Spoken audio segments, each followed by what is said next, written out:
राधे राधे सभी बहनों को। अश्वनी शुक्ल पूर्णिमा को शरद पूर्णिमा कहा जाता है। धर्मशास्त्रों में इस दिन कोजागर्त व्रत माना जाता है। इसी को कौमुदी व्रत भी कहते हैं। भगवान कृष्ण ने जगत की भलाई के लिए इसे रास उत्सव का दिन निर्धारित किया है, क्योंकि कहा जाता है कि इस रात्रि को चंद्रमा की किरणों से अमृत बरसता है। इस दिन मंदिरों में विशेष सेवा पूजन किया जाता है। भगवान को रात्रि में नैवेद्य के लिए खीर का भोग लगाते हैं।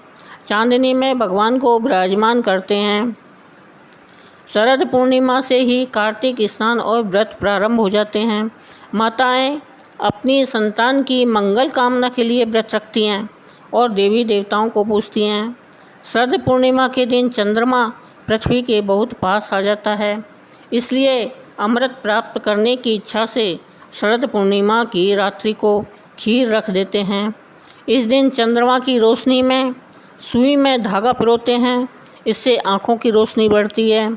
शरद पूर्णिमा की रात्रि में खीर रखकर दूसरे दिन खाई जाती है। और शरद पूर्णिमा से कई प्रकार के व्रत भी किए जाते हैं। यदि कोई इस शरद पूर्णिमा को व्रत रखे और वह 13 शरद पूर्णिमा होने के बाद में उद्यापन करे तो उज्जवन में एक चांदी के कटोरे में मेवा भरकर, रोली चावल से पूजकर और रुपया चढ़ाकर उन सबको सासू जी के पाँव लगकर दे देवें। यदि कोई चूंदड़ की पूनियों करे तो इसी भांति एक पूनियों करने के बाद में सासू जी को चूंदड़ दे देवें। यदि कोई चूड़ा पूनियों का व्रत रखे तो वह 13 पूनियों करने के बाद में एक चूड़ा सासू जी को दे देवें और 13 चूड़ा 13 बूढ़ी ब्राह्मणियों को दे देवें। इसी प्रकार अगर किसी के संतान सुख प्राप्त नहीं हो रहा है तो वह शरद पूर्णिमा से 25 चांद पूनियों का व्रत करे और उन 25 चांद पूनियों में 5 गेहूं की, 5 जौ की, 5 चना की, 5 मूंग की, 5 चावल की, इस तरह 5 अन्न की पूजा कर व्रत करें।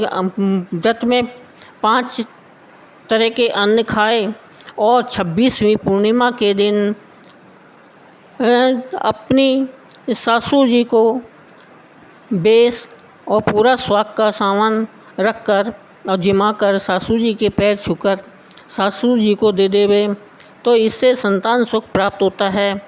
इसमें कथा एक इस प्रकार है। प्राचीन समय की बात है कि एक जमींदार के 2 पुत्रियां थीं। पहली इस व्रत को पूरा करती थी तथा दूसरी अधूरा ही किया करती थी। अतः दूसरी के जो संतान हुई वह मर जाया करती थी। उसने पंडितों से पूछा कि मेरी संतान जीवित क्यों नहीं रहती। तब पंडितों ने बताया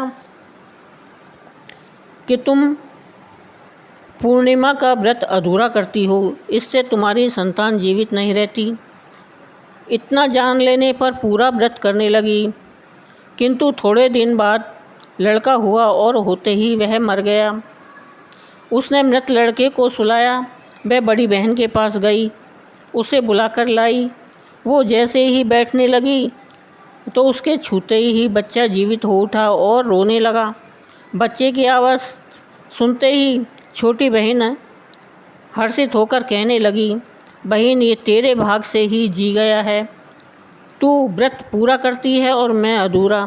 इस दोष से मेरे बच्चे मर जाते हैं और गांव मर जाते हैं, इसलिए है ना पूरे गांव में उन्होंने ढिंढोरा पिटवा दिया कि जो कोई पूर्णिमा का व्रत करे वह पूरा करे, अधूरा ना करे।